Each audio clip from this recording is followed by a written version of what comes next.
September 2nd of 2025. Mr. Chairman, I had not added those. Okay, I don't think technically we can read them because this is a special meeting. okay. Very good, so noted.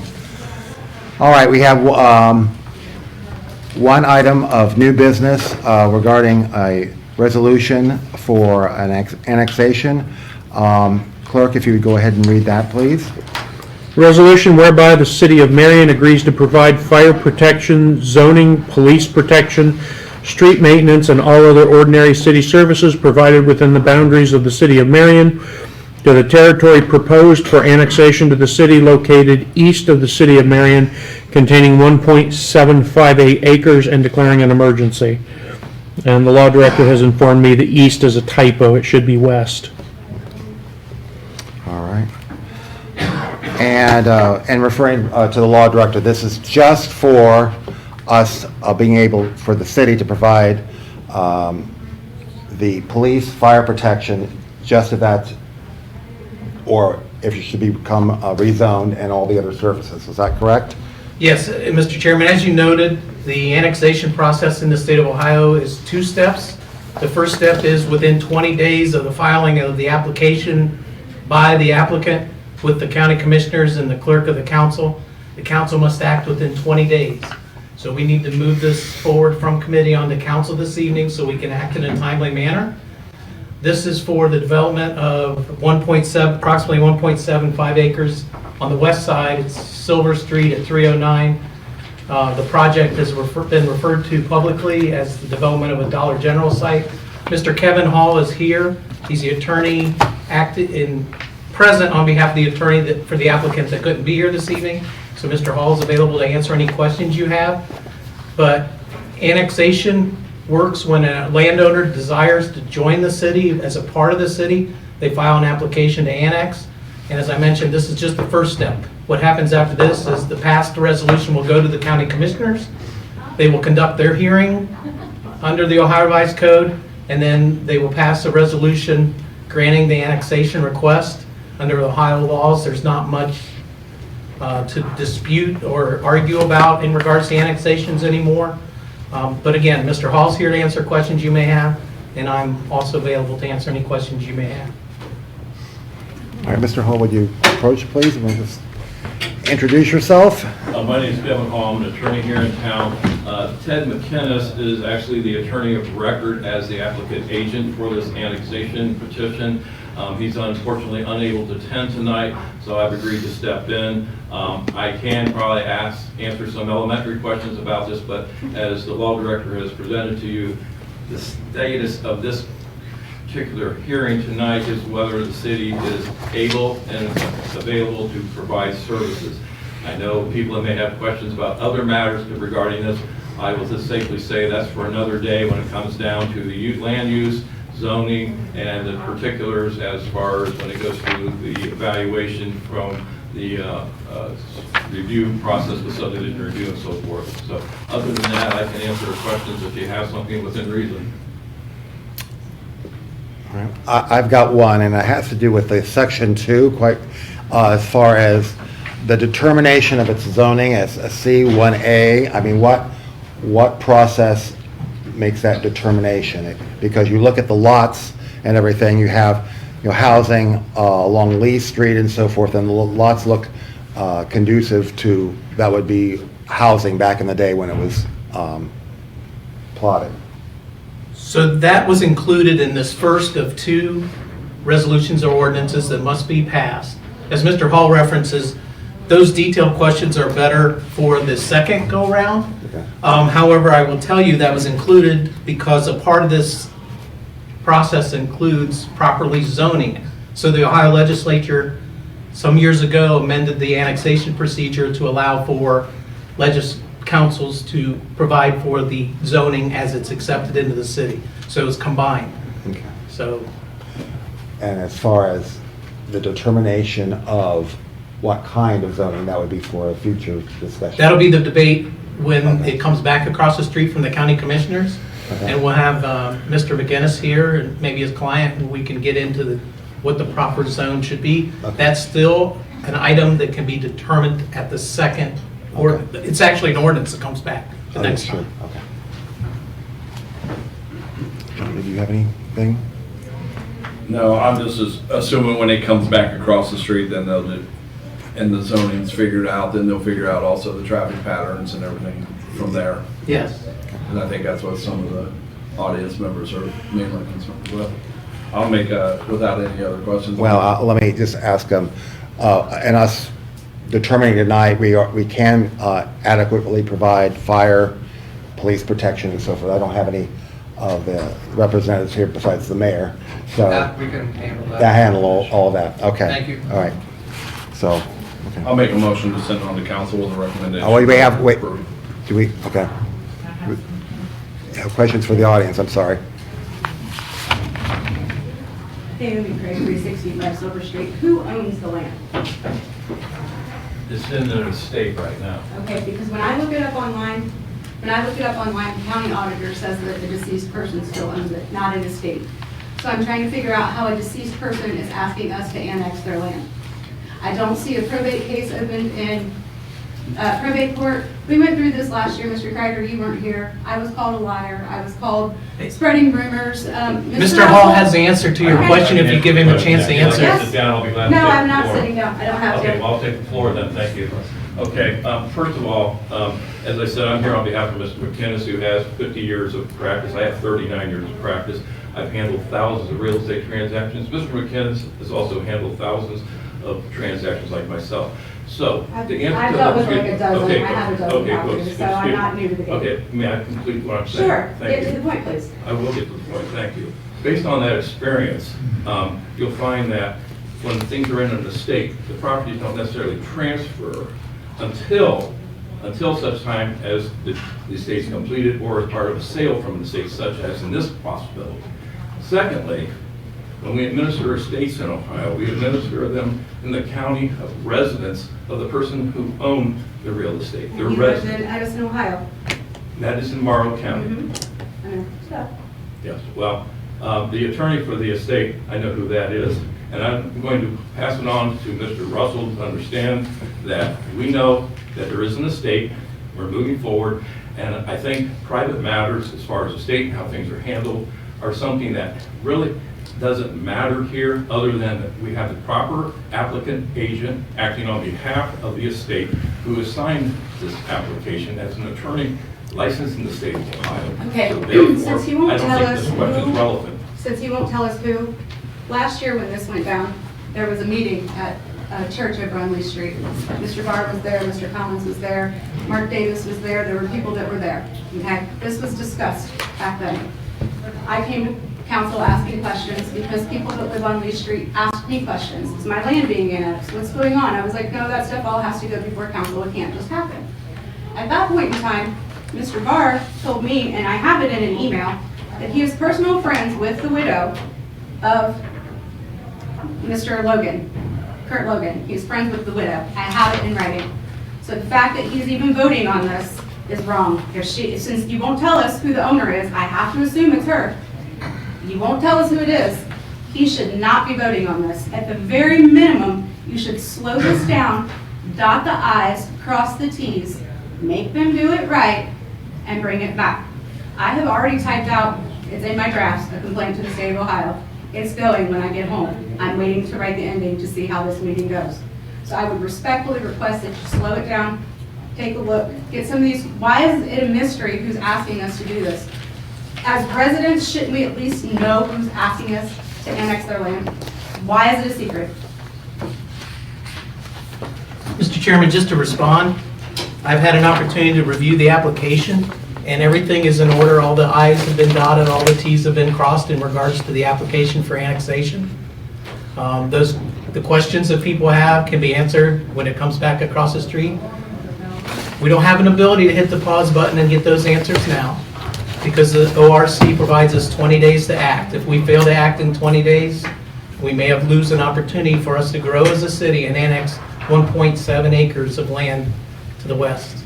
I'd urge the committee to send it on to council without a recommendation to get it out of committee so it can be acted upon tonight. Any further discussion? Way in the back. Scott, way in the back. Oh, yes. State your name and address, please. Hi, my name's Judy Logan, 1836 Covington Place, Marion. Just wanted to bring up about what's being done about the EPA of this area. Has the soil been tested since it was a junkyard? How does that do, I mean, as far as like all the chemicals that are in the ground and all of that? And why do we really need another Dollar General when, I mean, there's like within any area that you go, it's less than 2 miles that you can be to a Dollar General. And it was my understanding that the city paid for the cleanup there, that the widow did not pay for the cleanup there of the final tires and stuff that were there. So that's just some questions that I have that I would like to have answered. Mayor, is that accurate? It's not accurate. We didn't pay for anything to be cleaned up there. And as far as all that testing and stuff would be on the landowner to get that done prior to building the store that the people in that community over there have begged for a long time. So I would have to disagree with her on the fact that there's stores all over the place over there, because there's not. That's why they have come many, many times to the neighborhood meetings saying that it's a land, it's a food desert, and they need a store over there.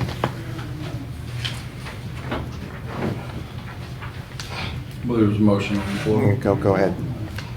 What was, can you repeat that motion? Yeah, I'll make a motion to send on to council with a recommendation to approve. Recommend, and not, no recommendation, correct? I said with a recommendation to approve. Okay, all right. I'll go ahead and second that. And we do have you. Okay. Let the record show I'm here. It does. Okay, yes. I will wait to, you've heard part of this.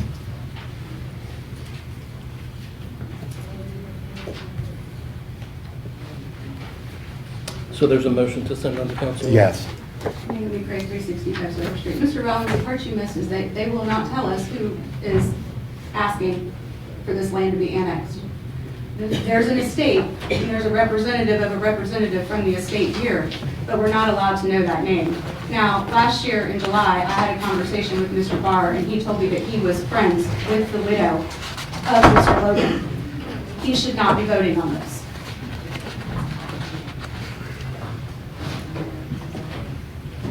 I just want to speak, there is no mystery here.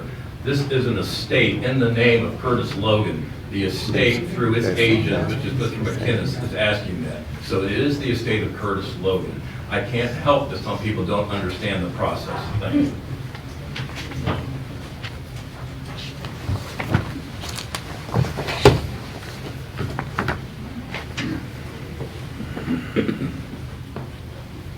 So this is just for clarification, just that we can provide the services allotted, and then everything else really is the second meeting before, after commissioners and so forth. Do you know the builder? That, No, I know the widow of the deceased, Okay, but this is in an estate. got you. And Okay. it's a Well, business. then why not just tell us who it is? Could you not speak from the audience? Come to the podium if you want to speak. What's the, Naomi Craig, 365 Actually, Silver you're the Street. chairman. What's the big secret? yeah, I was gonna say, sorry. Dude. Mr. Greider, what's the big secret? There isn't, as far as I'm concerned. As far as I'm concerned, that Mr. McInnes is the agent, okay? For Okay. that, so that's what it amounts to, so. Okay, all then I right. guess we let the state of Ohio figure it Okay, out. all right. So we have a motion on the floor. We have. A second. With a recommendation to approve. Approve, yes, We're glad Okay. you don't live here. all right. Yeah. Okay, all right. Okay, go with 3 on that one, all right? Call for the Take Call roll. for a vote, please. Mr. Kreider? Yes, Mr. Rollins? No. Mr. Barr? Yes. all right. All right, any other matters before this committee that need to be brought up? Hearing nothing, we are so adjourned.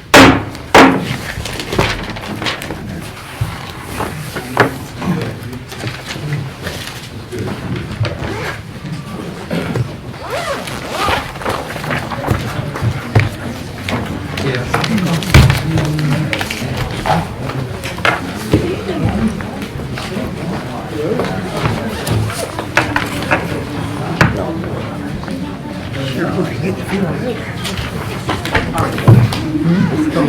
Doesn't it say so in the legislation?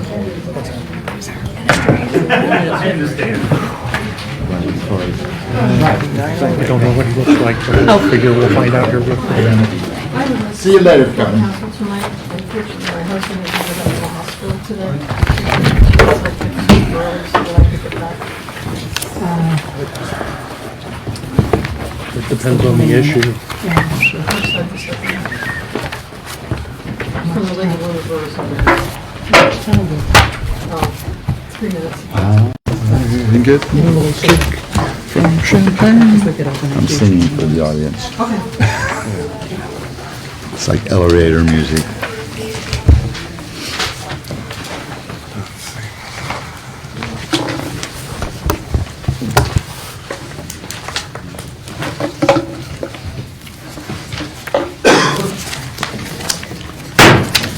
Time is 6:31. We'll open tonight's meeting of City Council. Clerk, if you'll take roll.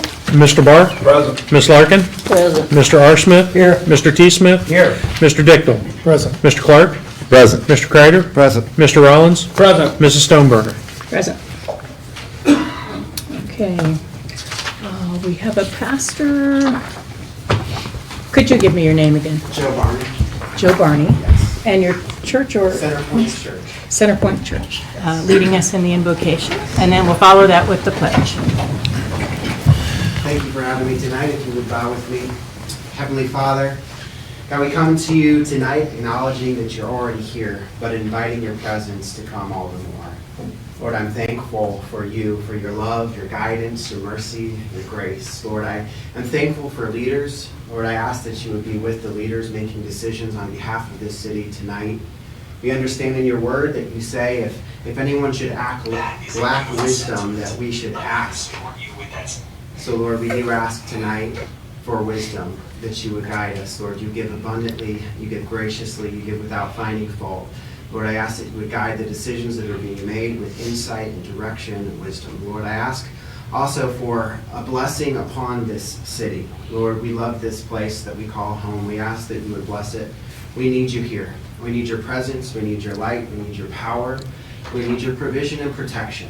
And Lord, I do ask for that protection over this place, over fire, over police, over students and teachers, Lord, over everyone who calls this place their home. Tonight, Lord, I ask that you would remind us of who you are. You're a God full of grace and patience. Help us to be patient in the process and full of grace for each other, even when we don't see each other the same or see issues the same. God, may we honor you and each other by the way that we speak and act tonight. Lord, above all, we love you and we praise you. It's in Jesus' mighty name I pray. Amen. Amen.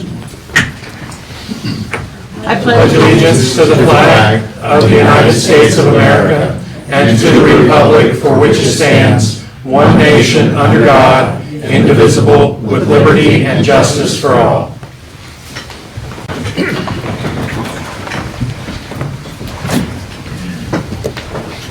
We have a mayoral proclamation.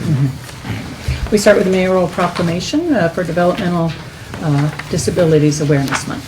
Good evening, thank you, Madam President. We have people here from NYDB. I see we got quite a few here. So we have a proclamation. It says, whereas Marion County Board of Developmental Disabilities was created by the Ohio Senate in 1967. And whereas the mission and purpose of Ohio's county boards of DD remain as strong as ever, with county boards continuing to provide vital support and resources to Ohioans with developmental disabilities and their families. Whereas the more than 1,000 people with developmental disabilities served by the Marion County Board of Developmental Disabilities, their families, friends, neighbors, and coworkers encourage everyone to focus on the abilities of all the people. And whereas the most effective way to increase this awareness is through everyone's active participation in community activities and the openness to learn and acknowledge each individual's contribution. And whereas policies must be developed, attitudes shaped, and opportunities offered that allow people with developmental disabilities to live as independently and productively as possible in our community.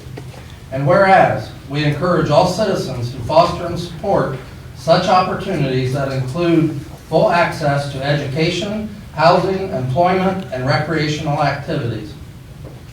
And whereas, in recognition of this important goal, MCBDD in our community will locally celebrate Developmental Disability Awareness Month and those served with the theme of "This is me, more than DD." Now therefore, I, Bill Collins, Mayor of the City of Marion, do hereby proclaim the month of March 2026 as Developmental Disabilities Awareness Month and offer full support to efforts that assist people with disabilities to make choices that enable them to live successful lives and realize their potential. And furthermore, we urge all citizens to join in this celebration by spreading awareness of the many contributions offered by the people with developmental disabilities in our community. Thank you.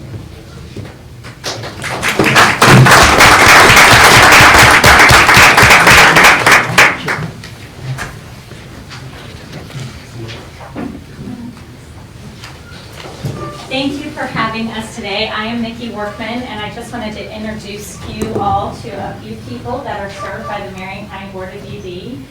We have Les here. They are one of our partner providers. Many of you, I'm sure, have heard of Martha. This is just another one. We have over 50 providers. So I wanted to bring someone different than the usual one that you know. So we have here this guy, Dakota. We have Justin. You're going to be shy now, Justin? Hi. And then this is Andrew. And this is the mayor. So can we get a picture? Congratulations. Thank you. You're welcome. All right, guys, want to get a picture? Sure. Do you guys want to tell them kind of what the county board does for you real quick? One of them is sports related, especially Olympics. Because right now we're in the track and field and volleyball season right now. Okay. Good. These are two of our blessed program directors too. DSPs, we have a couple DSPs back there. Those are direct support professionals. All right, we ready? Yeah. We were late to the party. All right, ready? 1, 2, 3. All right, thank you for letting us join you.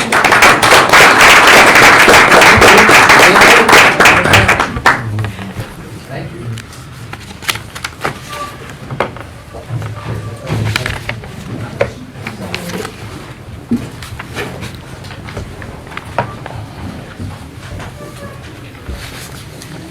Thank you, Mr. Barr.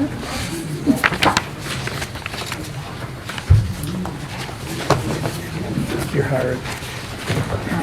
We will start with an extra comment since we have a kind of an emergency situation. If you'd like to come up quickly, yeah.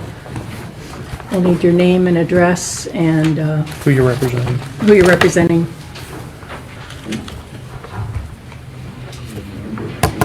Hi, how are you? Beginning on, I live at 624 Concord Avenue, and I'm with the League of Women Voters of Marion. In the next few weeks, City Council has many difficult decisions to make. Tonight, I would like to address the issue of curbside recycling. I hope that City Council is considering all sides of the issue. Since 1988, Ohio Bill House Bill 592 requires that 25% of the solid waste stream be recycled. The DKMM has a solid waste plan listed on their website, and I hope that everybody on council has read it. Many factors must be considered when dealing with the solid waste stream. First of all, new landfills are difficult to site. When a new one is needed, it will more than likely be further away. Here will be the expense of developing a new site. Tipping fees at a transfer station will have to go up. It is imperative that as many materials as possible be kept out of the landfill. After conferring with Jenna Hicks, the department director, I learned that statistically 70% of the materials that are now recycled will end up in the landfill if curbside recycling ends. Only 30% of residents are likely to use the drop-off locations, and these drop-off locations come with their own set of problems when users do not use them properly. The DKMM has grants and other methods for helping the city with recycling. To get that help, the city must write a proposal with a well-written specific request. I suggest that the mayor, a representative of the city council, and Greg Mays, and the city grant writer meet in person or virtually with Jenna Hicks and see what options are available to keep curbside recycling in the city of Marion. I also would like to direct you to your own website, and I won't read the whole thing, but in it you state that recycling saves energy, conserves natural resources, reduces litter, reduces pollution, creates jobs, helps our economy, can reduce the amount of land needed for landfills, freeing more land for parks, farms, homes, and people and wildlife, and reduces the amount of environmental damage caused by landfills. Thank you. Thank you. Do you mind restating your name a little louder? Yeah, Ruth Jane Bicking, RJ Bicking, is what I'm known by. Okay, thank you. And it was for the League of Women Voters of Marion. Thank you very much. Okay. Summary of proceedings, council. You have in front of you, Mr. Smith? I have a correction. Yes, I found one. Page 3. I don't have a page number. It's pretty simple. What do you have? Mr. Rollins got promoted to law director. Did not see that. I knew it was going to happen. I was just waiting. I thought I had gotten all those out of there. Thanks. Mr. Paul. The only one I found was the how, which should have been who. I think, it was page, I have a page here, page 5, where Miss Peterson is speaking. It's just simply strange. Anything else? Mr. Arsman. I'll make a motion to approve. A motion to approve the summaries. Mr. T. Smith, you have the second? Yes. All right. Hearing nothing further, let's go ahead. Mr. Barr? Yes. Ms. Larkin? Yes. Mr. R. Smith? Yes. Mr. T. Smith? Yes. Mr. Dickel? Yes. Mr. Clark? Yes. Mr. Kreider? Yes. Mr. Rollins? Yes. Motion carries unanimously. 8-1. Old business, item number 1, ordinance 2026-018, MMC 194.081, tax code. Ordinance amending chapter 19.4.081, credit for taxes paid to other municipalities, last amended by ordinance 2023-029, as amended. This comes out of your committee, Mr. Rollins? Yeah, this came out of finance. It was amended, I believe, last council meeting. The original proposal would have taken the 100% credit down to 0%. It was amended during the last meeting to a 50% credit. If there are any questions, open to those at this time. All right. Thoughts and wishes of council. Mr. Barr? Make a motion to suspend the 3 reading rule. We have a motion to suspend 3 readings, and Mr. Clark? I'll the second that. Okay. Okay. Mr. Barr? Yes. Ms. Larkin? Yes. Mr. R. Smith? No. Mr. T. Smith? Yes. Mr. Dickel? Yes. Mr. Clark? Yes. Mr. Kreider? Yes. Mr. Rollins? Yes. 7-1, Motion carries. motion carries. Mr. Barr? Make a motion to adopt. We have a motion to adopt from Mr. Barr. It looks like a second for Mr. Dickel. Any further discussion, council? All right, hearing none.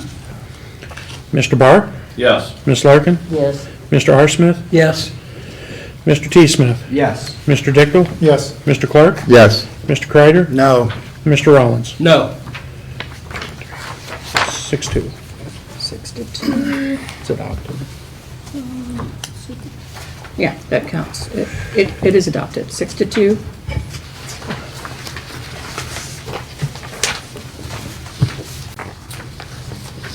Item number 2, ordinance 2026-022, IT reporting requirements.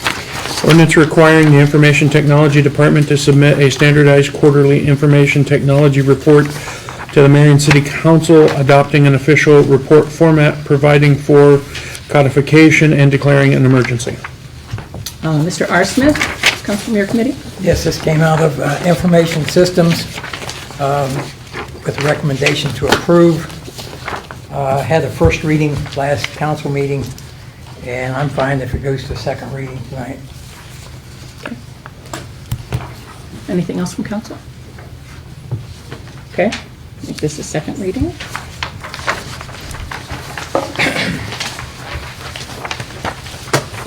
Item number 3, ordinance 2026-023, zoning, BZA fees. Ordinance amending portions of the Marion City Code, more specifically 1183.011, 1183.012, 1161.025 F1, 1183.015, and 790.07, as contained within the Marion City Code to provide for a uniform structure of fees. And Mr. Smith, also from one of your committees. Yes, came out of Legislation Codes Committee with a recommendation to approve, and I believe Mr. Hemmer's here tonight to answer questions. Anybody has any questions? There's your man right there.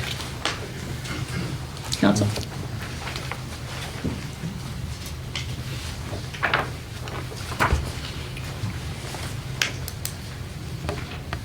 Second reading. Second reading, okay.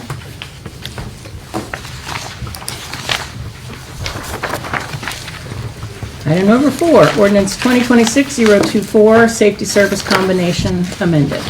Ordinance reestablishing the Department of Public Safety/Service, repealing council's previous separation of the safety director and the service director ordinances in conflict, enacting all necessary measures to enable the recreation of the Director of Public Safety Service, amending the Yarger report, and declaring an emergency as amended.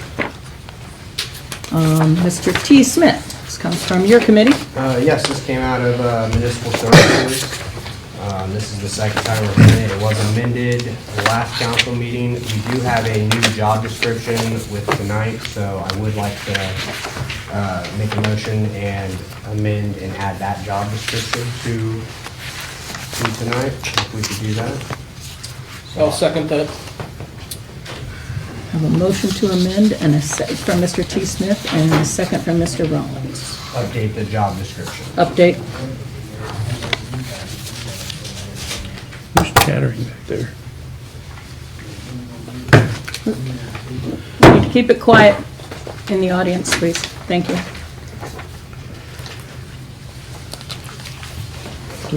Okay, we got a motion and a second. You ready? I did second. Yes. Oh, yes. Yes, Yeah. you do have a Yes, second. you did. Mr. Barr? Yes. Ms. Larkin? Yes. Mr. R. Smith? Yes. Mr. T. Smith? Yes. Mr. Dickel? Yes. Mr. Clark? Yes. Mr. Kreider? Yes. Mr. Rollins? Yes. Motion carries unanimously. I gotta read it again. And yes, you'll need to. Ordinance reestablishing the Department of Public Safety and Service, repealing council's previous separation of the safety director and the service director ordinances in conflict, enacting all necessary measures to enable the recreation of the Director of Public Safety Service, amending the Yarger report, and declaring an emergency as amended.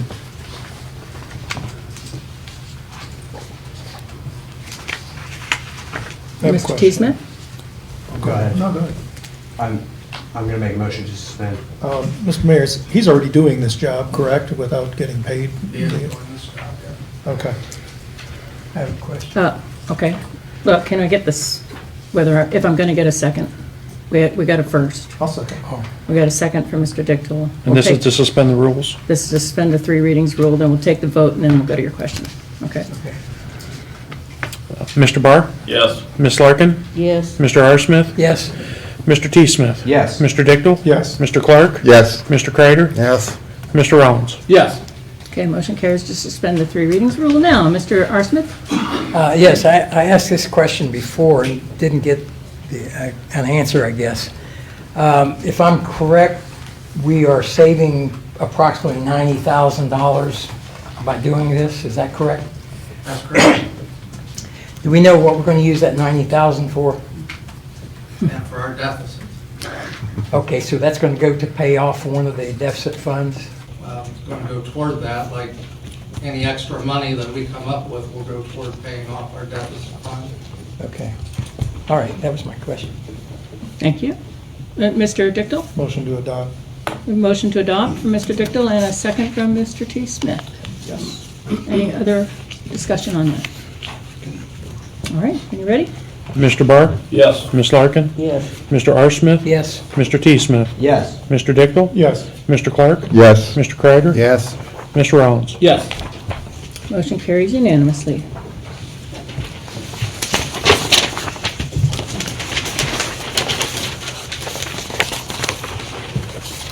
Item number 5, ordinance 2026-001, budget. Number 4. An ordinance to make appropriations for salaries and benefits and other expenditures for all funds during the fiscal year ending December 31st, 2026. Mr. Rollins, from Finance? This did come out of finance with the recommendation to approve. If there are any questions, I'd be happy to answer them.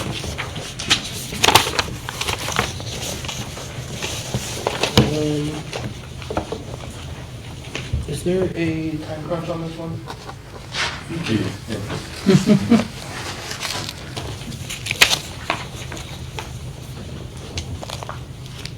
Mayor There Collins? actually is time crunch on this one because we're on the budget, right? Because we have to have it sent to the state before April 1st. As us passing our temporary operating budget, it was passed all along knowing that we had to pass end of the year budget by April 1st. So that is what this is all about, is 2601, which was the original budget that was presented. I wanted to go over a few cost-saving things that we've done and will continue to do throughout the end of this. And want everybody to know tonight that if you pass this, we can still amend it later on throughout the year. We can come back and make changes if we need to, but we have to have this to the state before April 1st. I wanted to highlight that for the 2026 budget, through the cuts that we've made through attrition and cuts to position, with the fire department being down, the police department being down, we have been able, the engineer will no longer be here as of April 1st. If we're not doing any projects, it's really hard for me to keep an engineer here on staff, and we're not going to be doing any big projects here in the near future until we get caught up. So that seemed like a logical money-saving move to do that.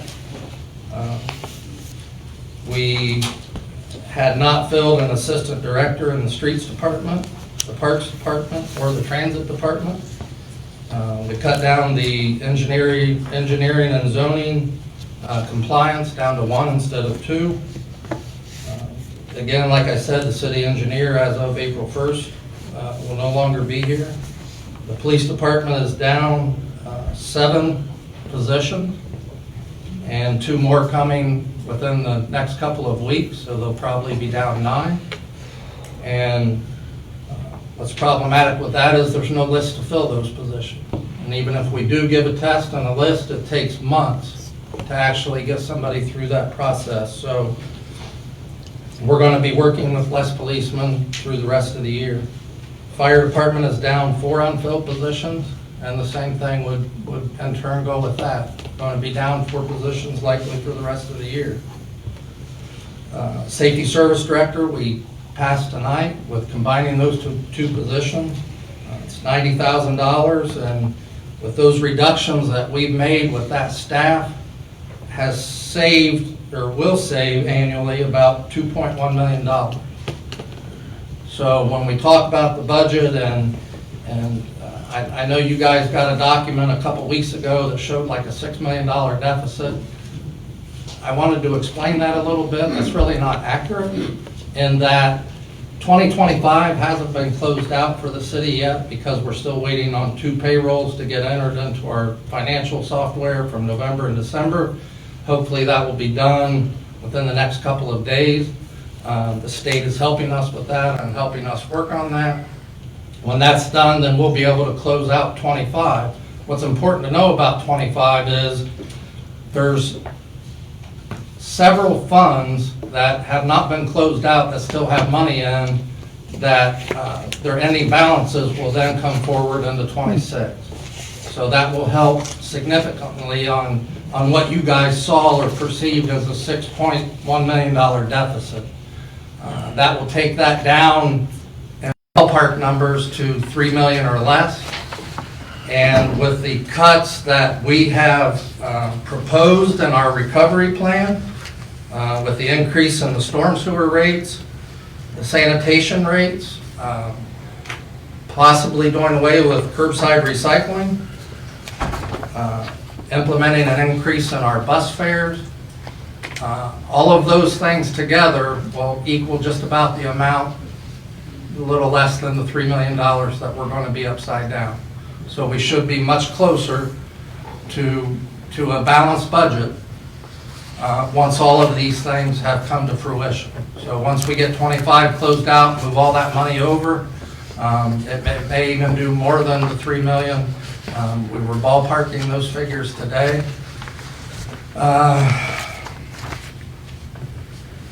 There also in those amounts, in the revenue lines, there were some grants that, an easy example is like the softball fields. It shows like a balance of $40-some thousand. That's only because we haven't got reimbursed for the money yet. There was a grant, we paid for it, submitted for reimbursement, and we have other areas that are just like that. Some of the bigger ones are in the streets department or the sewer, where they've paid for a project and reimbursement hasn't come back in yet. So all of those things attributed to that perceived $6 million deficit, which really is not. I'll be glad to answer any questions if I can. If I can, I'll certainly defer to my budget director. Mr. Yes, Dickel? Mr. Mayor, is there also, my understanding, there's a lot of money owed to the city from citizens who haven't paid for trash pickup or anything like that? Do we know what that is, or can we collect that money? We absolutely, that's part of the trash. The trash pickup is actually when we re-implemented the pink sign program. People get a pink sign or they didn't pay their trash. Andrea just got back from vacation, I think sent us an email today that in a two-week period, we collected almost $10,000 in back-owed bills. A lot of those are recent back-owed bills, and there's still some outstanding debt there as far as, bills that might be 6 years or older. That certainly, those are all things that we look at in trying to recoup some of the cost of doing business as a city. Okay. Any other questions from council? And again, I just would remind you that we pass this tonight and we go forward and the budget director and I see toward the end of the year that, say we're in the last quarter and they've only spent half of their budgeted amount, we can claw some of that back to make it so the percentages are right. By that time of year, they should have spent almost 3/4 of their budget, not half. So there's always changes. This thing is going to evolve as we move forward into the rest of the year. I do have one more question. Yes, sir. I understand that if we do not pass a budget by April 1st, the city will be fined. Do we know what that fine will be? Actually, it's worse than that. Yeah. The mayor mentioned earlier, it's not the auditor of state that's instructing us we have to pass our permanent budget, which is how the state refers to what's before you now. It's actually in the Ohio Revised Code 5705388A. When a temporary budget is adopted like this council did in January of this year, it must, under this section of Ohio Revised Code, adopt the permanent budget by April 1st. The answer is worse because if we don't adopt the budget, there's no money that can move. No police officer can be paid April 1st. No firefighter can be paid April 1st. That's why it's so important we pass this. If we need to change it at the next meeting, let's change it at the next meeting. But let's avoid not being able to pay those important safety services our citizens rely on. Thank you. Thank you. Mr. Kreider, did you have a question? Yes, I was going to ask the mayor or Chelsea.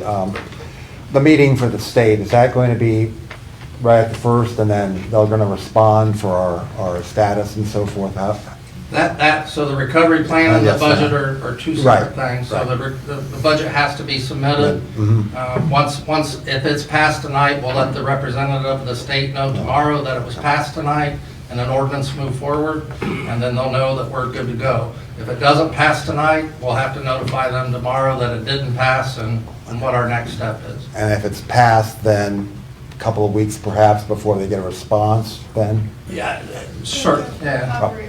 On On the recovery plan, yes, once we submit yes. that, absolutely within Okay, a couple of so we weeks. know.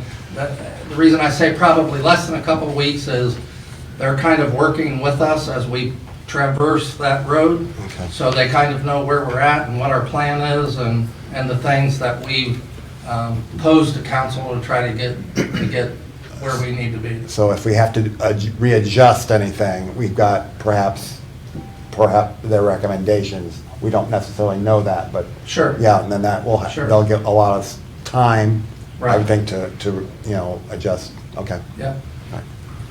Thank you, Mayor Collins. Something else, I have a Mr. question Smith? for the law director. This ordinance has an emergency clause on it. If it goes, does it have an emergency clause? Let's double check that. No? No?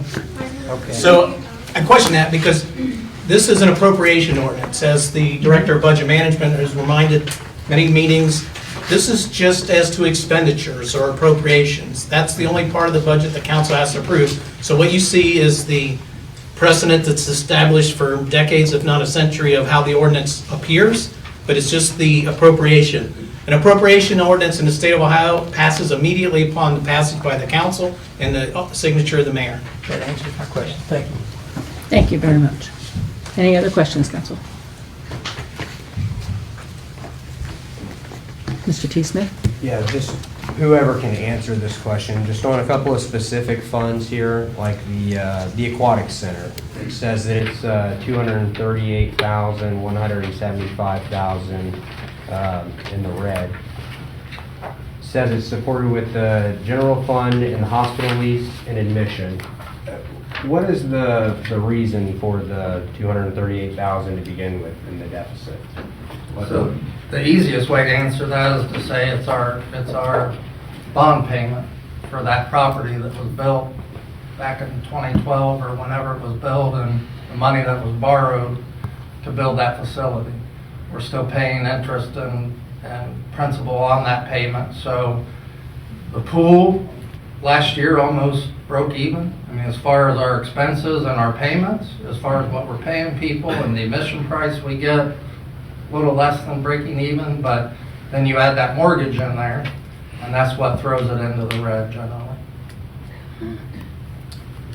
Okay. We could be open all year down there and probably not make enough to pay the mortgage on that. So I think it's due to be paid off by 33, something like that. So we have, a handful, 6, 7, 8 years to still pay on that bond. Okay. And the hospital lease, actually, the money that we get from that goes toward paying that mortgage. And another question, I guess, what would be wrong with council just removing all these amounts that are in deficits from the budget completely, and then as the departments need them, they can come back for an appropriation mid-year or as they need the money? I'm not sure I follow your... Why would we approve this, like this specific fund in the aquatic center?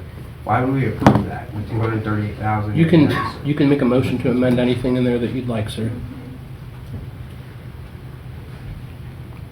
Okay.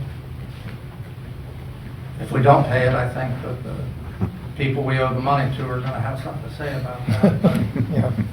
I mean, I'm not saying that to be a smart aleck, but that's one of the things we have to do. And I know, at times people say, well, don't open the pool. Not opening the pool really saves us no money, and then we're not bringing any money in. Right. Well, I'm talking about overall. I don't know how we pass a budget that says we have $6 million in deficit, I thought I just explained that. Well, I tried. understand what you Right. explained, and that all made great sense, but 'Cause I guess the alternative to that is, if we don't pass it come April 1st, we won't be able to pay any bills or pay anybody because we won't have a budget in place. okay. Thanks. Wishes of council. We're waiting on public comment till the end, as instructed. Mr. Barr? I'll make a motion to suspend the 3 readings. I'll second. There's a motion to suspend from Mr. Barr and a second from Mr. Dickdale. You ready? Mr. Barr? Yes. Ms. Larkin? Yes. Mr. Harsmith? Yes. Mr. T. Smith? No. Mr. Dickdale? Yes. Mr. Clark? Yes. Mr. Kreider? Yes. Mr. Rollins? Yes. 7 to We 1. got our 7 votes, so suspension can occur. And Mr. Barr. Mr. Barr, did you have your hand up? Sorry. After you move on. No, just, I was just making a motion to adopt. okay, motion to adopt by Mr. Barr. I'll second. Second from Mr. Clark, I see. We could reverse that for some fun. Anyway. All right. Just quick point of order. Other I believe you discussion? had questions on the floor, and we haven't opened that back up yet, so. No, I was just going to make sure we finish that out. Well, before, we haven't voted on the motion to adopt yet. Any further discussion from council?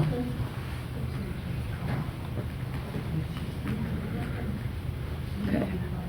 Mr. Rollins, you would like to hear from audience discussion as well? Oh, yeah, Okay. I think it's warranted. Yeah. Thank you, Mr. Hall. Kimberly Mayer, 890 Gephardt Street. So why, first off, I'm gonna start off right there. Why did you tell me I couldn't talk when this has to do with, I mean, when I was trying to talk before y'all did it?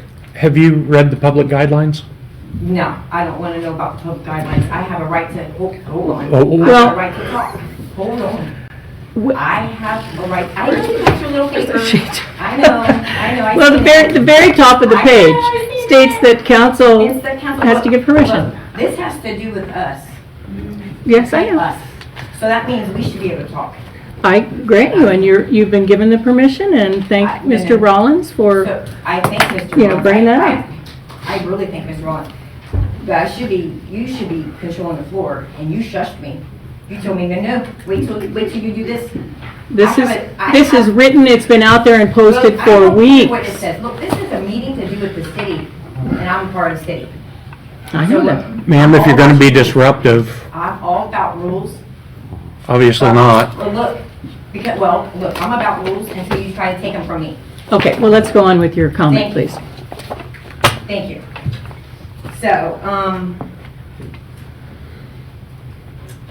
to my question was, first off, why have we never talked about raises, Mr. Mayor? Why has raises like never been brought up?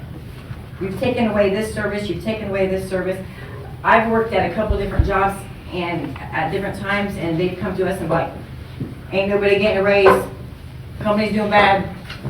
Why was that never addressed as a cut?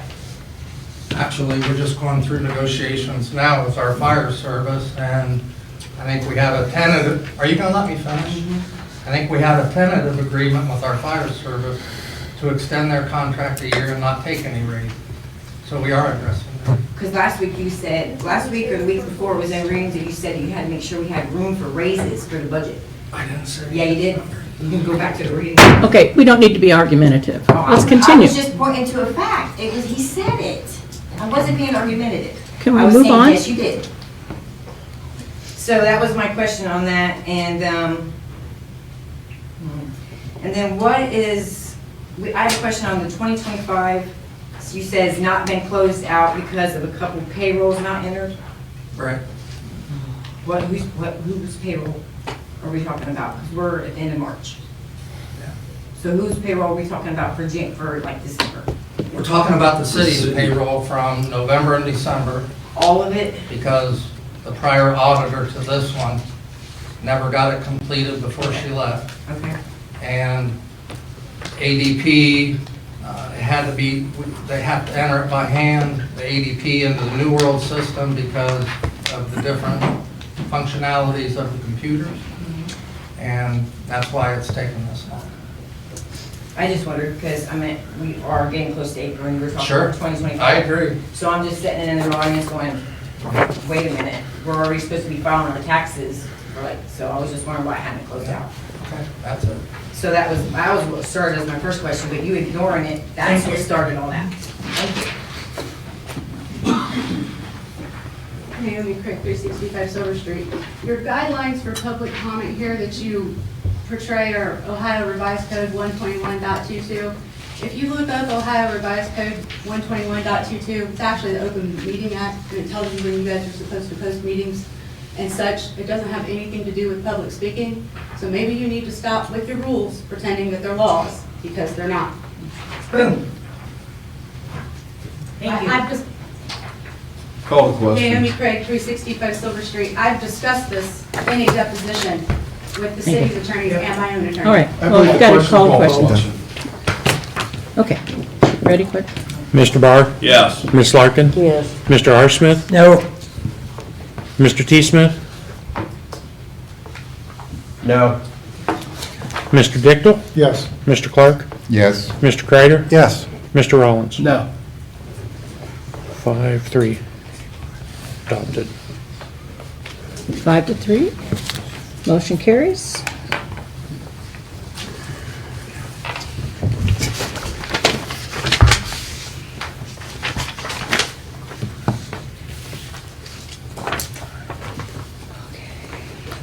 New business? Yeah, finally, new business. Item number 6, ordinance 2026-026, fiscal year 26.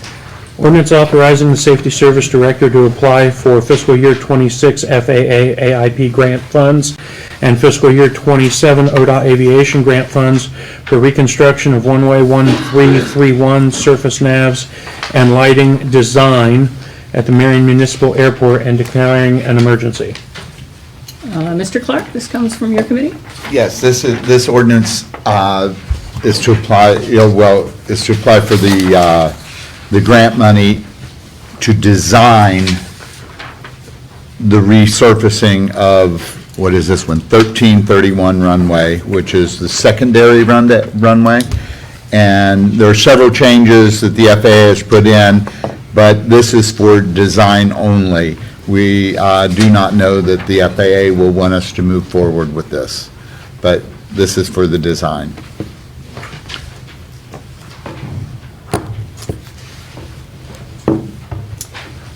Mr. T. Smith? It says that our share for the city is $7,500. Is that a guarantee, like we're gonna have to pay that, or is that just? I think that we may be responsible if the state doesn't pick up the 5% for the design portion.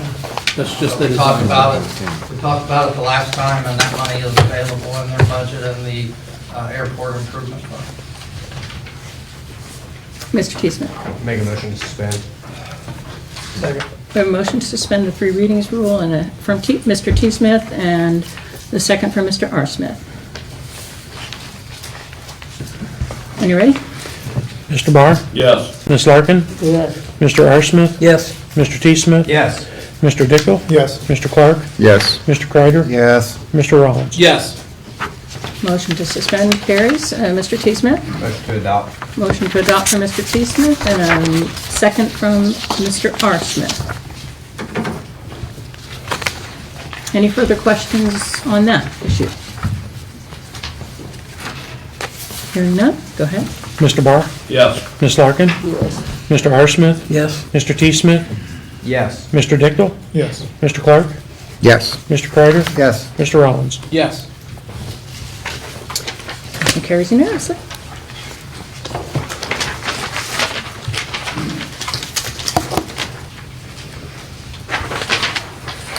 Item number 7, ordinance 2026-027, CWC construction.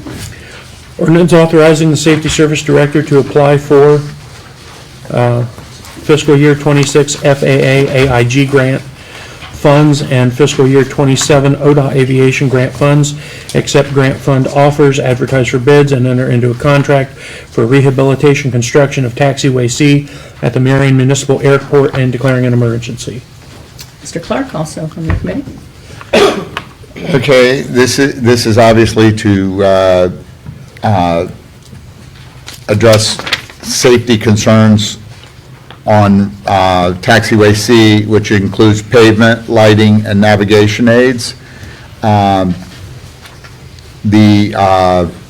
FAA will pay 95%, ODOT will pay 5%, and Marion may be responsible for 0 to 5% of the project, and it's an estimated cost of $326,000.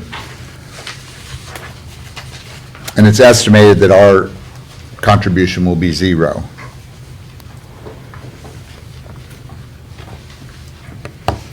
Mr. T. Smith, Motion to suspend. we have a motion to suspend the 3 readings rule. Mr. Rollins has a second. So, Or no, you have a comment. second. Okay. Okay. Mr. Barr? Yes. Ms. Larkin? Yes. Mr. R. Smith? Yes. Mr. T. Smith? Yes. Mr. Dickel? Yes. Mr. Clark? Yes. Mr. Kreider? Yes. Mr. Rollins? Yes. Motion carries unanimously to suspend. Mr. Rollins? I'll make a motion to approve. R. Smith. Second. We have a motion to suspend for Mr. Rollins and... No, motion to approve. Oh, I'm sorry. We already We just suspended, suspended correct? Yeah, I'm still looking at that column. Okay. From Mr. Rollins and the second from Mr. R. Smith.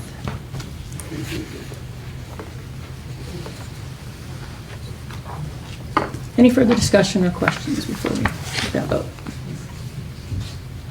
All right, clerk? Mr. Barr? Yes. Ms. Larkin? Yes. Mr. R. Smith? Yes. Mr. T. Smith? Yes. Mr. Dickel? Yes. Mr. Clark? Yes. Mr. Kreider? Yes. Mr. Rollins? Yes. Motion carries unanimously.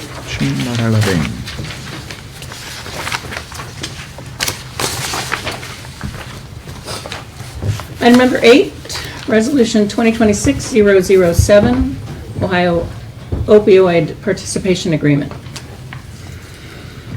An emergency resolution to accept the material terms of the new opioid settlement, 6 remnants, and declaring an emergency. Mr. Rollins comes from one of your committees. This does, yeah. This, like several others that we've been involved with before, is coming through the Law Director's Office, although this one is a little different from some of the others that we've navigated before, so I'm going to turn it over to the Law Director. So thank you, Mr. Rollins, Madam President. This is about the 6th or 7th ordinance that's come before council to authorize the city entering into agreements to resolve the opioid crisis. What I mean by resolve is to recover monies for the costs that we incurred by the drug manufacturers. Mr. Rollins noted this is a little different. Early on, we joined One Ohio, which was the Attorney General Yost's program to help municipalities and the state of Ohio collectively manage these funds being received through courts throughout the United States, through lawsuits that have taken place overseen by judges. This is the first one where it's not a part of the One Ohio plan. That's actually probably a good thing because that program really hasn't performed as it was sold, which is fine. We'll still be entitled to recover the monies from those that have already passed. But this one is directly with us. So these monies paid by the court will not go through One Ohio. They will come to the city of Marion once the council authorizes and approves this ordinance. So if there are additional questions, I'd be happy to try to answer them. Just one question for me. Do we have an idea of the amount of settlement that Marion is? I didn't look at the court case to get a sense, but I will turn to that and share that with council. Thank you. If there are no other questions, I will make a motion to suspend the 3 reading rule. Okay, we have a motion from Mr. Rollins and Mr. Barr to suspend the 3 readings rule. Second from Mr. Barr. All right, let's go. Mr. Barr? Yes. Ms. Larkin? Yes. Mr. R. Smith? Yes. Mr. T. Smith? Yes. Mr. Dickel? Yes. Mr. Clark? Yes. Mr. Kreider? Yes. Mr. Rollins? Yes. Motion to suspend carries. Mr. T. Smith? Motion to adopt. And a second from Mr. Rollins. Mr. Rollins. T. Smith. Okay, any other discussion or questions? Yes. Mary, Marion, and give her street, is this money gonna be used for clock cameras? Help pay for the clock cameras? No. This question? No. Just making sure. Say no? It has specific uses. Well. Drug prevention. Drug prevention, I can see you guys be like, well, we found this drug car, caught it on camera. So I was asking, are you guys gonna be manipulating so this money can be used for these clock cameras? He answered your question. We have no intention to use it for the block. Thank you.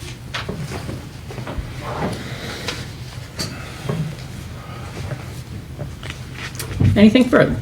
All right, take roll. Mr. Barr? Yes. Ms. Larkin? Yes. Mr. R. Smith? Yes. Mr. T. Smith? Yes. Mr. Dichtel? Yes. Mr. Clark? Yes. Mr. Kreider? Yes. Mr. Rollins? Yes.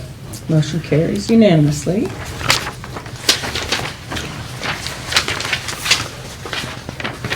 Item 9, ordinance 2026-028, additional release of funds over 25%. An ordinance authorizing the release and expenditure of more than 25% of the approved first quarter budget due to annual expenses required to be paid in advance for the year ending December 31st, 2025. Chairman, I think this is unnecessary. We just passed the full budget. Right. Yeah, I would agree. Yeah. Agree. Okay. That was my question. I don't disagree, but council has to dispose of this somehow. Now, Ohio law requires council to act upon an ordinance, so I would suggest. I'll make a motion to table.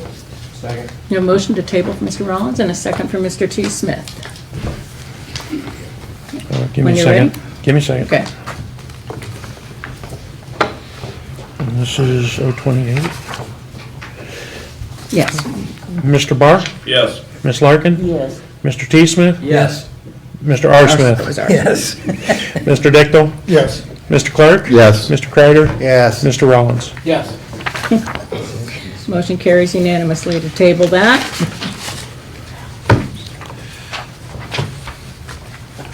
That was the 25%. Okay. Item number 10, Resolution 2026-008, annexation Silver Street Dollar General. Resolution whereby the City of Marion agrees to provide fire protection, zoning, police protection, street maintenance, and all other ordinary city services provided within the boundaries of the City of Marion to the territory proposed for annexation to the city, located west of the City of Marion, containing 1.758 acres, and declaring an emergency.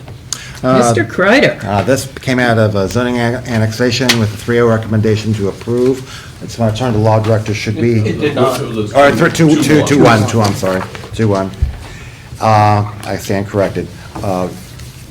Asking the law director whether we should go ahead with the emergency clause to suspend with that because of the 20-day. So the answer to your question is yes. The Ohio Revised Code only provides us 20 days to act after the application has been filed. On the first act necessary, this is only the first of 2 actions necessary. More important action comes later. Once the commissioners have done their part, send it back across the street. In 3 to 4 weeks, we'll be debating, we'll be answering questions that have been asked, and we'll be having the debate that was kind of took place in committee. But tonight is only the resolution of this council saying that we are capable and willing to provide fire safety, police services, sanitary, sewer services, and those services we provide to property owners. So it's important that we act tonight because of the 20-day window that's contained within the Ohio Revised Code. Okay, I'll go ahead then and have motion to suspend, please. A motion to suspend 3 readings. And a second, Mr. Smith? Yes. Or Mr. T. Smith? Yes. Yes. Okay. Let's go. Let's take a vote. Mr. Barr? Yes. Ms. Larkin? Yes. Mr. R. Smith? Yes. Mr. T. Smith? Yes. Mr. Dichtel? Yes. Mr. Clark? Yes. Mr. Kreider? Yes. Mr. Rollins? Yes. Motion to suspend the 3 readings rule. Got Yes. some audience people. Yeah, I see. Do we have the facilities at the current time, I'm talking electric and water, out at that site already? So we don't have to have any expenses as far as that goes? The sewer's right out in front of it, and water and electric, everything else is already right by there. Good. Mr. Dichtel, any other? I have a question for Mr. Rollins. I was at the committee meeting just before this, and you voted not to recommend. I'm just wondering what your thought process was on that. I didn't catch all of the conversation. I didn't feel like I was in a position to vote in favor. That's all I at that wanted. time. Thank you. Thank you. Mr. Barson? And just for clarification, as the law director said, this is for the proposed annexation. This is just saying we can provide fire and police there if this comes back and we would approve it. That's when the debate will happen, when this comes back. Okay. That's great. Tammy Craig, 365 Silver Street. Since the estate won't tell you who's being represented by the attorney this evening, the estate is Curtis Lee Logan and Marcy Lynn Fisher Logan, who Sean Barr just admitted to being friends with. Being friends with somebody is. You shouldn't have voted. I can vote on anything. You got to Okay, okay. Madam President. Yeah, thank you. Hello, Mayor, 890 Gifford Street. Is this what we were talking about in the beginning when I just got here? If you got here before the meeting, you I mean? got Call here the right before question. 6:30. Yeah. Call the question. Let's call the question, yeah. So this is already printed on here? We're voting. I'm just trying to figure it out because I'm like, Madam President, Yeah. I called the question. We need to take a vote. We'll come back at public comment and take your question. you just told me I could go. I'm getting confused. You're making me. What is it? What is it? We'll come back to it very shortly. Okay. Ready to Have take a we vote? gotten a first and a second? Who was the first and the second? I don't have a motion to adopt yet. I was going to say, I didn't have I any. did not make that motion yet, so, All I have is the 3 readings rule. yeah. That we That we voted suspended. on, yes. Okay, so I'm going to make the motion to adopt. Okay. I'll second. Right. Mr. Kreider and Mr. R. Smith. Okay, now, did you want to ask a question? Yeah, I apologize for my line. I am learning this stuff. And I know you gave me this, but that is not exactly right. So you didn't give me good directions. We were just talking about this when I got here, but it's already pre-printed. I picked it up. Right, it's So just. how is it already on here? So, like, how, this is why the people get so frustrated. Because everything just seems like, I just hurry it up. No, we don't like that. People don't like that. They're supposed to have so many readings and stuff. And we're like, we have to do this, it's 20 days, 20 days, 20 days. Okay, well. Sometimes that happens, yeah. Sometimes we do have these kinds of constraints, yeah. I get that, and sometimes I get that. But I'm seeing it a lot, and I've only been here since November. Well, let me I'm seeing a defer lot of to, different little things. You guys come in. let's let Mr. Kreider. I was going to say, perhaps I'm going to defer actually to the clerk, when you got the request to have this on the agenda, and to explain what happened with that. This was hand-delivered first on the 12th as a pre-notice that we were receiving a certified letter. Under Ohio law, once I receive that certified letter, this has to appear in council within 20 days to be voted on. If not, it vanishes, for lack of a better term. When I received it on the 13th, I actually didn't receive it on the 13th because I was not in the office. I was over hours, and instead of charging overtime to sit and wait, I was not here. So it was 12th or the 13th? I got a hand-delivered copy on the 12th, but that was not the official certified letter. I received that on the 13th, and I was not here to receive it. But it was here in the city's possession, and that requires 20 days from the time it's received.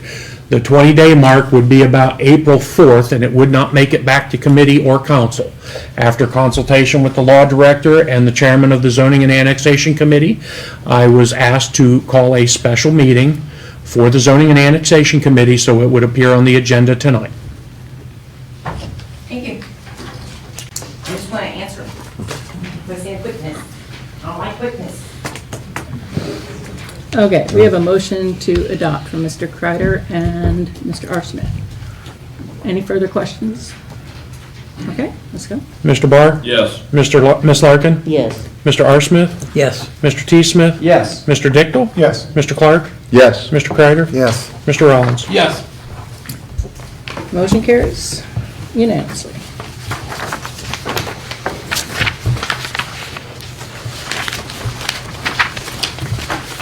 Matters not on the agenda, council.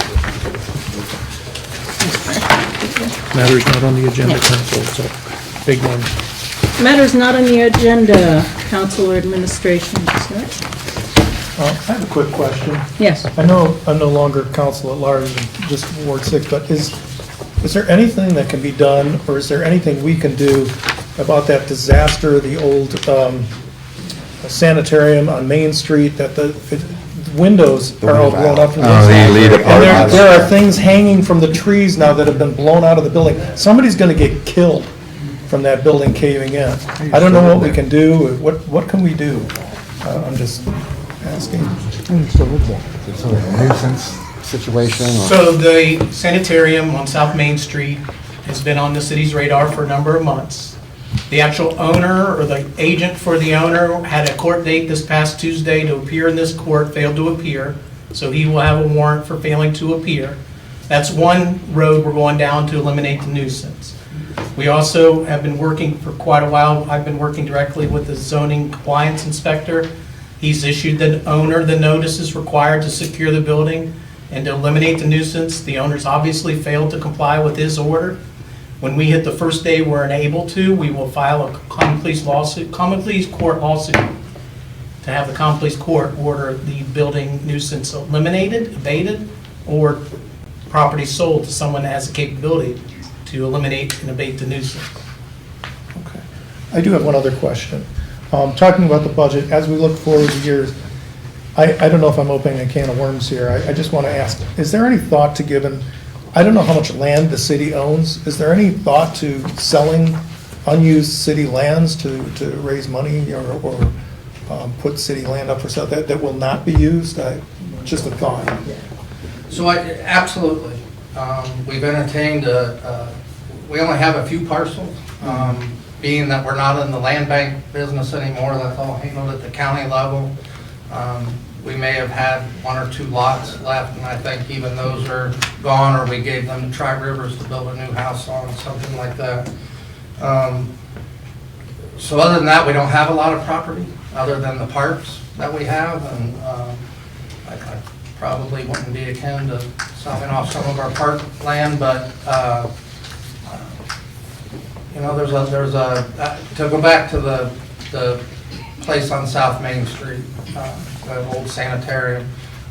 We tried to address that right after I coming into office because I knew there was brownfield grants that you can get, and because the Ohio Historical Society deemed it historical significance. It's a haunted house. You can't use any grant. You can't use any grant money, so we couldn't even apply for brownfield money to tear it down, which would have been the best case scenario. But we can't do that, so it will end up falling on the owner of the property or through a court order, something like that, to get something done with that. It won't be a quick process, I can assure you that. Okay. Mr. Rollins, and then Mr. R. Smith. Yeah, just a quick question. Where does the project stand with water, sewer, and I guess road repairs on East Church Street?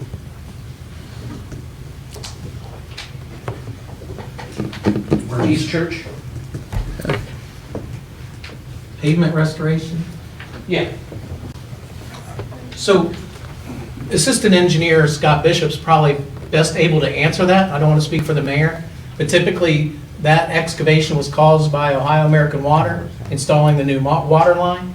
They have certain standards they have to comply with to restore our streets. Obviously, they're not there. Yeah. So it's something that we, the mayor and myself, will work closely with Scott Bishop to find the answer you're seeking, to see when our Church Street can be restored to the condition it was before Ohio American Water, Aqua Water restores the street. We'll check. I'm sure they were waiting on the weather to break, but it's about that time, so we'll check. Yeah, I mean, there's pretty large ruts.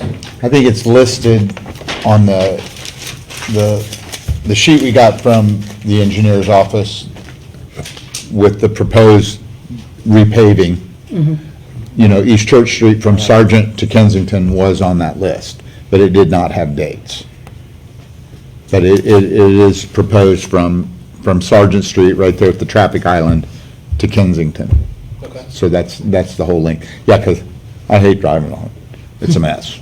Mr. R. Smith? Going back to the land, city land thing, we have a couple of city parks that have absolutely nothing on them. Chateau Park, Glendale Park, there's really nothing out there. Why couldn't we sell those? And because we would eliminate the cost of having to keep them mowed and everything, and plus get the money in for those two parks. Certainly don't want to speak for the mayor. He's capable of speaking for himself. But we begin with the parks. We can go to each park.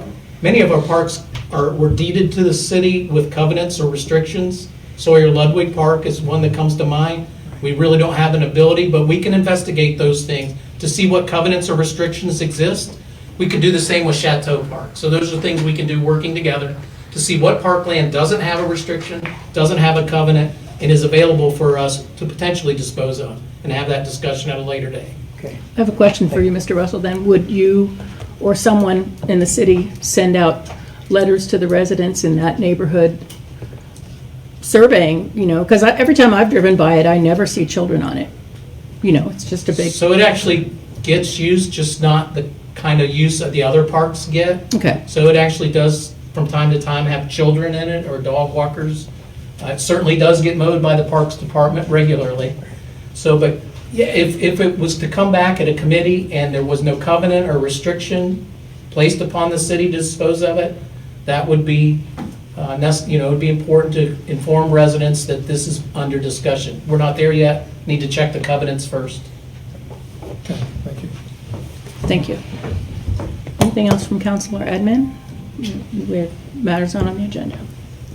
All right, move on to committees then. These are for April 6, 2026. Mr. Clark, Nothing at this time. Airports, Land and Building, okay. Information Systems, Mr. Smith? Nothing at this time. Jobs and Economic Development, Mr. Rollins? Nothing at this time. Legislation, Codes and Regulations, Mr. Smith? 6:30, and we will discuss 4-year terms for, staggered terms for council and the president. Staggered terms, right? All right, thank you. Mr. Smith, Municipal Services, Parks and Rec. Nothing at this time. Public Utilities, Mr. Tickle. Nothing. Regional Planning, Ms. Larkin. March 25th has been canceled. The next one will be April 22nd at 7 p.m. Prospect Room. April 22nd in the Prospect Room. All right. Streets and Sewers, Mr. Barr. 635, road salt purchase resolution. Zoning and Annexation, Mr. Kreider. Nothing at this time. And Finance, Mr. Rollins. Yeah, we'll go at 6:40. Old business, we'll talk audits. I believe there is some new legislation as well. Okay, thank you. Public comments? Yes. I do.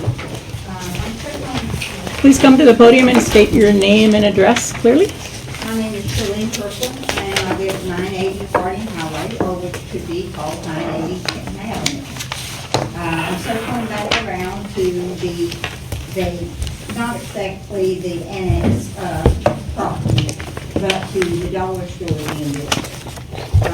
We have a couple concerns about, is the sewer system there going to be enough to handle that capacity of that building being built there, since that the sewer system already overloads on heavy rain. With that building being there, would that compromise that sewer system even more so? And causing our property adjacent to that to flood, is the first thing on our concern. The second thing that concerns us is that we would like to keep the property that is adjacent to that property, which is Countil Avenue, that is undeveloped at this time. We would like to see that to stay undeveloped. Also, we're not opposing the dollar store. We would just like for these things to be met before that occurs, that those woods continue, the 60 foot of those woods be left as is, and that a wooden fence, 6 foot wooden fence be put down alongside their property to keep trespassers from crossing our property to get to their property. It's not that we oppose it, those are the three concerns that we have. I appreciate you bringing those up tonight. I think, like we said And that might be earlier. something I need to come back with. Yeah, so It may be. so when after it comes back across the street that they mentioned a few times tonight, and it comes back to change the zoning or act upon that, that's when, but I certainly understand all your And when would concerns. that be? When could I expect that to happen? It'll be publicly, it'll be put on the website. We'll let you know. I mean, Because, I mean, we was never notified until just the other day. and you wouldn't be until the zoning changes and that kind of thing, so. Okay, so we need to All come of back that to would, that. sure. yeah. And may I ask one more question? Yeah.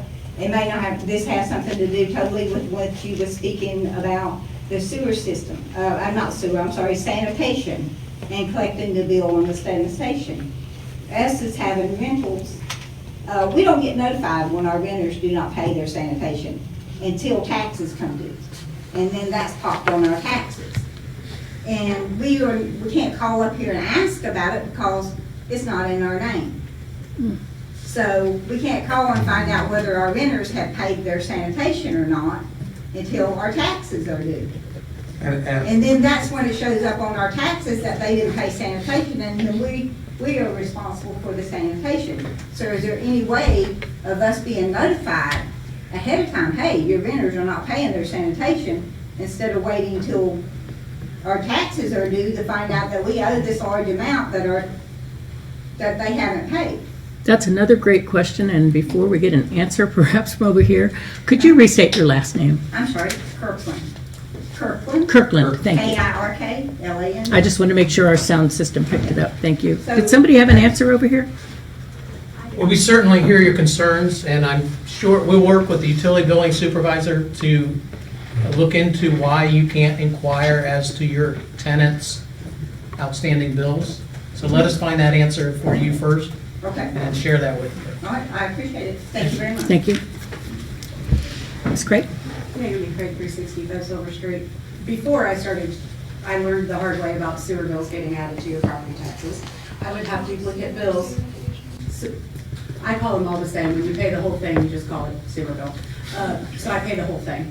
They will send you a duplicate bill if you ask for it. They should. They send duplicate bills. I mean, I get them all now, but in the past, I've received duplicate bills to make sure that my tenants were paying theirs. So I don't know why they're telling them, but duplicate bills are something that we do already, so. Mr. Erickson?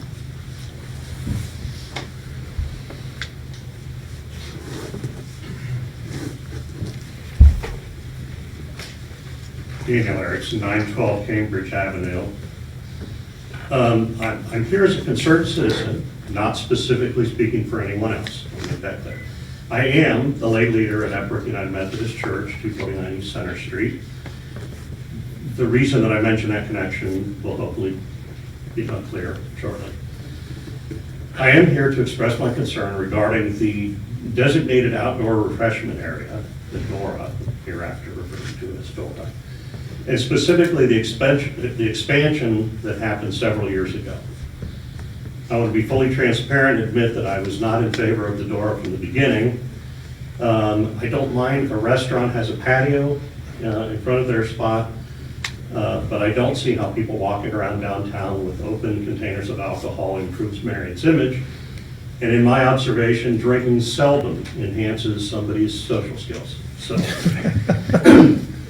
I have done some research and discovered that in the state of Ohio, there are at least 167 DORAs, at least one in each of 77 counties. There's only 11 of Ohio's 88 counties that do not have one. And obviously, many of those counties have a whole bunch of them. I know that many local businesses appreciate the additional foot traffic that the DORA is perceived to generate. And the police have indicated that very few instances of trouble have been directly attributed to the presence of the DORA. So, I accept that the DORA is a thing, and was prepared to live within the Marion DORA given the original confines of the designated area. I only recently became aware that the original borders of the DORA had been dramatically expanded when I noticed signs posted on the utility poles next to our main entrance at Epworth Church and at the edge of one of our parking lots. These signs apparently went up during the flurry of rebranding that occurred last summer. The newer eastern border, so the expanded eastern border, now includes one of our church's parking lots, the parking lot to the west of the church building across McWilliams Court. McWilliams Court being that easternmost border. And finally, that brings me to the reason that I'm here. Epworth hosts recovery groups, AA and NA, meetings 6 nights per week. The parking lot that is now part of the DORA is where individuals who participate in those groups park. It's where they go when they're having a break. And in my way of thinking, allowing people to bring open alcoholic beverages into this lot is inappropriate, and it's insensitive to the individuals who attend those meetings, people who are struggling to make important changes for themselves, their families, and for this community. The parking lot is also used by the students at the Irie Dance Academy, a business that predominantly serves children. Also within the expanded DORA are Liberty Baptist Church and Hope Family Church. I've spoken with key individuals from each of those, and none of them were notified that the expansion was happening before or after it happened. The same is true of Epworth United Methodist Church. We were never notified that this was happening. Liberty Baptist was not in the location, I should be clear. They were not at the location where they are now prior to the expansion, so they would not have been notified. All of the people that I talked to indicated that they would prefer not to be inside the DORA. Across Center Street from that location now includes an apartment building, a salon, perhaps 2, and a store called Bohemian Besoms. I'm unfamiliar with what they do, so I looked it up, and their website lists tarot cards, incense, smudge bundles, candles, Reiki healing, astrological consultations, but no mention of alcohol. All of this is several blocks away from the nearest restaurant or bar, and nothing in this area is likely to ever become a bar or a restaurant. There's no space for somebody to open up a restaurant or a bar. In the time since the expansion of the DORA, no new restaurants or bars have come into that vicinity. My proposal is that the eastern border of the DORA be returned to its original location, which is the alley at the eastern edge of Founders Park at the north side of Church Street. It runs past the barbecue restaurant, behind the barbecue restaurant that used to be Best of Memphis, then it was Ray Ray's, and I guess it's soon to become 101 Smokehouse. So starting it back west at the eastern border of the Founders Park and going up that alley, which I'm sorry, I looked and couldn't find a name for that alley. It's just the alley. and then where it goes. I am only speaking to the eastern border. I do find some of the other borders curious, and I'd be happy to elaborate on my curiosity on those, but I really want to keep the focus on the eastern border, as I mentioned earlier, and for the specific reason that I stated it. Thank you. Thank you. Mr. Kreider? Evelyn, I don't mean to put you on the spot, but I don't know of anything about the expansion about that. I remember the original. I don't know if you could speak to that. Evelyn Moore, I was just looking up when the expansion was. It was in 2023, the expansion of the boundaries went from what had been quite small, as the gentleman referred to, it was kind of went to just our immediate downtown, and it has been expanded out to close to Vine Street, I believe. I have the maps. I believe I may have given you some of that via email. There's the map. Oh, thank you. It goes all the way up to George Street. Okay, so it goes to, right, the equivalent of McWilliam Court is the farthest east, so that's, I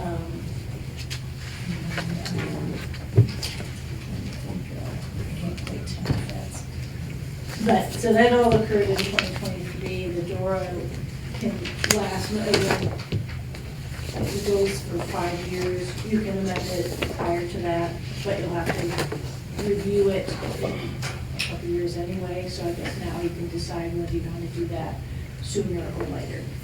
My reason for standing here today, and I would have come into 2023, but again, never No notified. notification, yeah. We didn't know it was there. I remember the original one, but Yeah, never the expansion, absolutely. yeah. And I think And then- there was concern expressed by Epworth at the original one too. I believe they had I don't some recall questions. that Yeah, I specifically, remember but, hearing that about you know, that. again, it just seems incredible to me that the city council, no offense, you weren't all here at the time. We weren't at all here. No. Maybe Matt. No, a whole bunch of you were. No. I was even slightly before this. But that you would just say, you know what, we're gonna just expand this right onto other people's property without letting them know what's gonna be happening. All of that aside, why would people, and, you know, I don't know what the very closest, I guess it's when this, the new smokehouse place opens up and they're allowed, why would somebody need to carry an open beverage, what would it be the equivalent, at least 2 blocks, to then come into our property? And first of all, it's not a public parking lot. Do we chase people away? No. You park there overnight and you're blocking something, then yeah, we have your car towed. But it doesn't make sense to me that there's no place within 2.5 blocks, there's no place where people would be heading toward their car, parked wherever their car might be. I would love to know the logic that was applied. Okay, I said I was just gonna talk about the eastern part, but let me expand and say, it grew to the north, obviously, so that the Shovel City Drinkery could be included. And then I guess it just went even further so that St. Mary's could be included. That's how far it went to the north. To really incorporate just one, maybe a couple of other places. To the west, I totally get it. You want to be able to take it clear out to Bucci's and to cover the Palace and the Pavilion and Attaboys on the other side of the street. I'm a little baffled by the fact that Snyder Funeral Home is also included in that. That's for Irish wakes. To the south, it originally ended at the northern border of Church Street. And then I noticed on the new one, it's got this little bump to include, well, it was the Remnant Tea and Coffee Shop, which is no longer there. They're now in Charleston Place, so they were included in the original one by that point. And then there's a tiny little bump to include the Historical Society Museum. Now, my assumption is that if they're having an event there and alcohol is going to be served, there would be a provisional or a special allowance for that, but they wouldn't have the ability to serve alcohol into the special cups to then leave the area. I find it hard to imagine that somebody would pick up a drink someplace else in their special cup and walk 2 blocks and go in, and I'm pretty sure if you went into the museum there, they'd stop you before you started walking around sloshing your beer. So that one's a mystery to me. But back to my original purpose here. I say take it back to the original border because there's nothing between there and where it now is that's ever going to be a restaurant or a bar. And there's no parking in that direction. And to my point, you're allowing people to bring open alcohol containers into an area where children, for one, and also, and I think more importantly perhaps, people who are trying to recover from alcoholism. Why mix the two? Particularly because you're doing it on our property without asking us. So, okay, I'm sorry, there we go. No, I just had I have a thought as you're going through that. Good to know the mayor I had a think thought. that property owners are allowed to say that they don't wish to participate in the DORA. And they can post it, we're not part of the DORA. I'm aware of that. Okay. But the problem is, the city council decided that we were part of the DORA. So for us to then put up more signs to say, no, we're not, we didn't ask to be in the first place. Why should we have to go to the bother and the expense of putting up signs that contradict what, and if somebody looks it up, gee, I wonder where I can go with my beer. I'm pretty sure that there's not going to be something on the revised map. Oh yeah, not here, even though the sign says door ends here. I know that you have to get permission from the state to create the door. I find it hard to imagine that you can't just move it back without having to go through a bunch of steps of the state. Actually, they do have to go through the exact same steps that they created the door with to amend it. Okay, and how difficult is that? It's kind of difficult, but I would have to revise, look at the steps that we took. It was multiple steps through council, but. Okay. One of the steps that wasn't taken, though, was to mention to the people that were getting sucked into the door that they were going to be. And that bothers me a great deal, because you're just saying, we're going to just include this parking lot. We haven't bothered to look at who owns the parking lot. I think we checked before, and your properties are not in it. It stops before the upward properties. No, we have a parking lot that we own that is very much in it. McWilliams Court is that street. To the west of that is that parking lot. We own that. We own that, and we allow use of that and use of the part of our parking lot that is on the south side. It's behind Papa John's, is what he's talking about. No, not that parking lot? It doesn't go down that far. I thought that was McWilliams. Here's Center Okay. Street. McWilliams Court is here.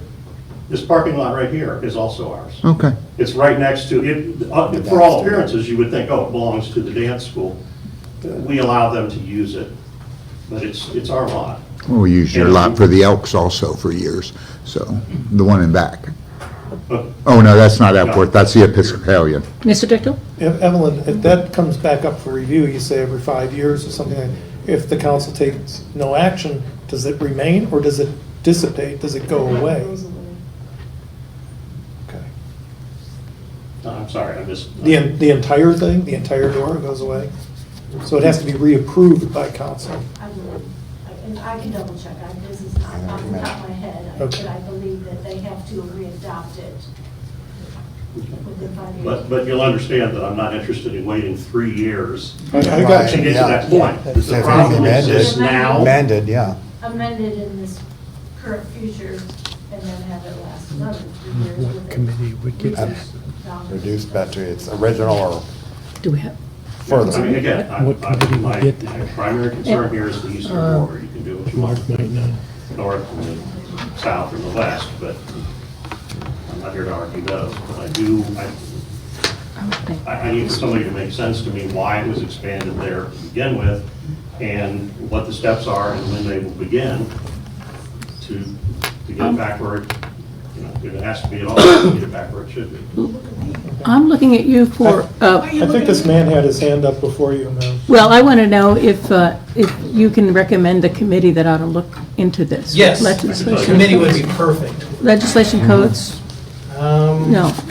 Wherever it was before, when it was. Legislation, codes. We weren't here. Is that where it was? Yep. Mr. I Rollins can was tell you who was here. on it then, and I can tell you who's on it now. Sounds like a good place. Let's refer to the codes. Codes? I'm on it. I wasn't on it. Scott, you're on it. Yeah. Mr. Clark is on it. I'm Mr. Clark. Oh, I'm sorry. And Mr. Smith. Ralph. Ralph. I'm confused with Yeah, that would be my committee Mr. T. that would take that up. Okay. Well, so he'll be talking about that, or can be talking about that 6:30 next week, right? Yeah. We can do that next week, just add that to the agenda. Actually, 2 weeks. Next week's the fifth Monday. Oh, sorry. Oh, Please okay. don't show up next Monday, there won't be nobody here. 2 weeks. Yeah, no show. Thanks for letting me know. All right, thank you very much. Thank you. Mr. Kelly had a question. Mr. Kelly? Thank you. Philip Kelly, 265 Department. I'm sorry, I didn't catch your name, sir. Daniel Erickson. Daniel. I'm part of B Ministries, but I have not been officially commissioned or sanctioned to speak for them on this. but I can quite well assure you that we would be in favor of shrinking the DORA. We're in the old YMCA building, so across the street from us is part of the DORA, from what I understand what you're saying the line is. It cuts north after the Historical Society and then goes along. Okay, It's a so jockey shape. we're not in it, like he has his problem, but we're adjacent to it. So we would like to see it shrink too, I'm sure. I will speak to our administration and talk to them about it. Thank you. Ms. Mayor? Really, Mayor, 890 Get First Street. So this DORA went into effect kind of when? Does anybody know what year that was? They said 23, I think. That was the change. The change. Expansion was in 23. So when they did the expansion, did they have to rewrite it, or we just, that's what was my question, because I was like, if we did it to expand it, I'm like, why can't we just undo it then? There were several things that were changed. We changed the speed limit, I believe. There was language about the speed limit through the DORA, et cetera. So there were several things that were There's a changed. document that we created, and then each part of it, is adopted by council and goes on to the state Bureau of Alcohol, or whichever governing. I was just wondering, because I was just making sure that we weren't like, putting it in and then like changing it, and then we're wanting to change it back, and they're like, no, can't do that. I was just trying to make sure, because, yeah, I'm not for or against it. I just trying to make sure things are, because once again, I'm hearing, and I know it's not y'all's fault, but I'm telling you this so y'all hear it. Once again, the people didn't know. Do we need to get a page about this is what happened on Facebook, or this is what happened on council? The people didn't know. So how can you go up here and change it? And This then is a new council, though. Excuse me, but this is a new council, so we're trying to do better than that. And I get that, and I'm new at this. That's why I said you guys probably aren't the ones. But I'm telling you, as in these people, Marion wants us to know. Oh. And then if we're doing something and we're like all of a sudden hurrying up, that doesn't look good either. Okay. That Thank you. doesn't look good. I mean, if this is your guys are the government, we put you here. We put you here. Who voted you guys here? Okay. Anything else? Anything else? Seeing none? We are adjourned at 8:03.